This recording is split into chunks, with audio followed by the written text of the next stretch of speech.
Добар ден до сите ученици од 9-то одделение. Моето име е Жарко Алексовски, предавам во Основното училиште Христијан Тодоровски Карпош во општина Ранковце.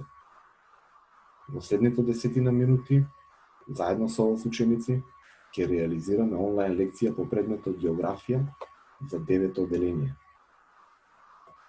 Денеска на репертоар ни е лекцијата за релјеф на Африка. За да ја реализираме успешно оваа лекција ученици, сите вас ќе ви биде потребно пенкало, тетрадка и карта на свет, а може и атлас. Ако ги имате овие работи, може да започнеме со реализација.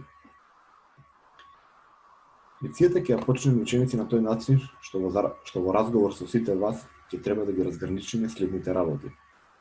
Што подразбирате под појмот релјеф, гледајќи ја картата, наведете кои релјефни форми се присутни во Африка, кој тип на релјеф е најзастапен во Африка.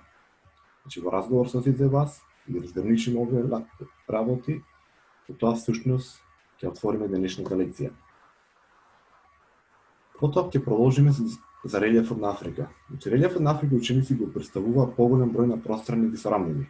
Значи, на прв поглед, ако се погледне континент Африка, ќе забележите дека има поголем број на пространни висорамнини, кои се обликуваат со благо разбрануван релјеф. Од тие ученици висорамнини се издигаат неколку планински масиви. Сега да видиме за позначените планински масиви. Значи, во северните делови, тоест во пустината Сахара, се издигаат неколку планини.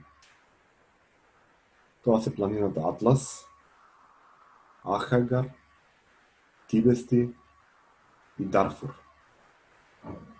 Значи, да повторим уште еднаш. На прв поглед релјефот на Африка го представуваат поголем број на висорамнини. Од тие висорамнини се издигаат неколку планински масиви. Во северните делови, значи во пустината Сахара, се издигаат планините Атлас, Ахагар, Тибести и Дарфур. Овие планини ученици се одликуваат со надморска височина од околу 3000 метри. Најголемите планински масиви се наоѓаат во источните делови од континентот, значи тука.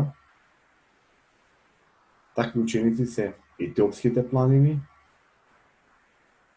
и потоа планинските области околу големите езера, тоа се Килиманџаро, Кенија и Рувензори.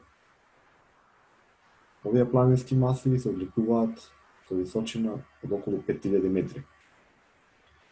Највисок врв ученици во Африка, тоест и на јужната полутопка, е врвот Килиманџаро, ви сликовите како изгледа овој врв во Африка. Тоа е висок 5895 метри. Што се наоѓа тука некаде, околу големите езера.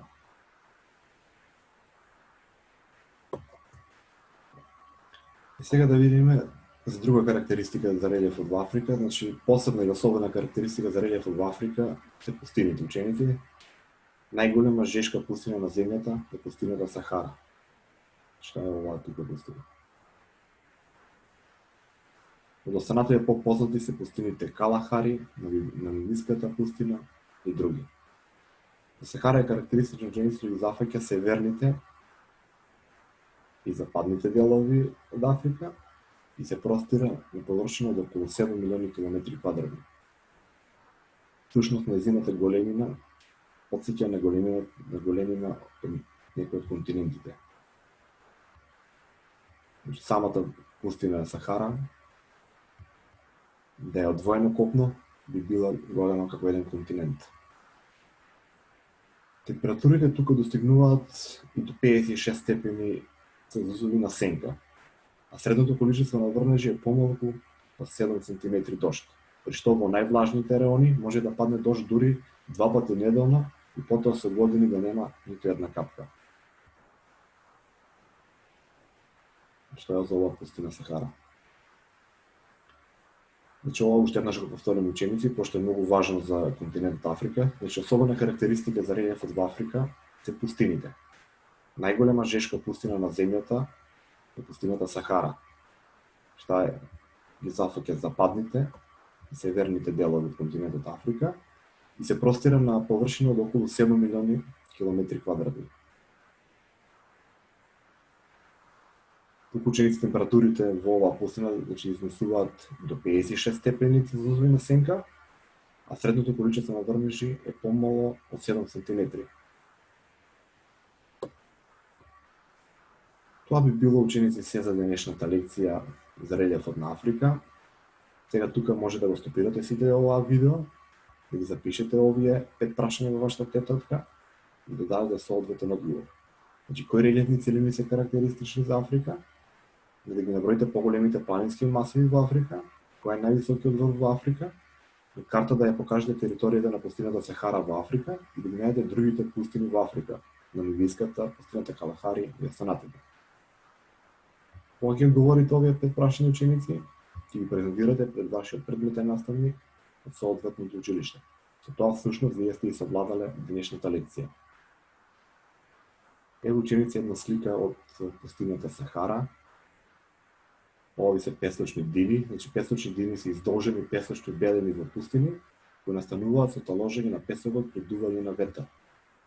Пустината е песочна средина и при дување на ветер прави наноси од овие песови, при што се издигнуваат површини кои што нарекуваат песочни дини.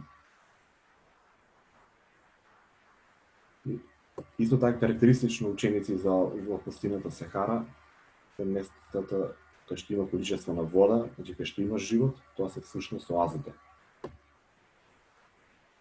Ви благодарам, ученици, за издвоеното време. Ви посакувам успешна работа. Се надевам дека успешно ви ја презентирав денешната лекција. Поздрав и имајте убав ден.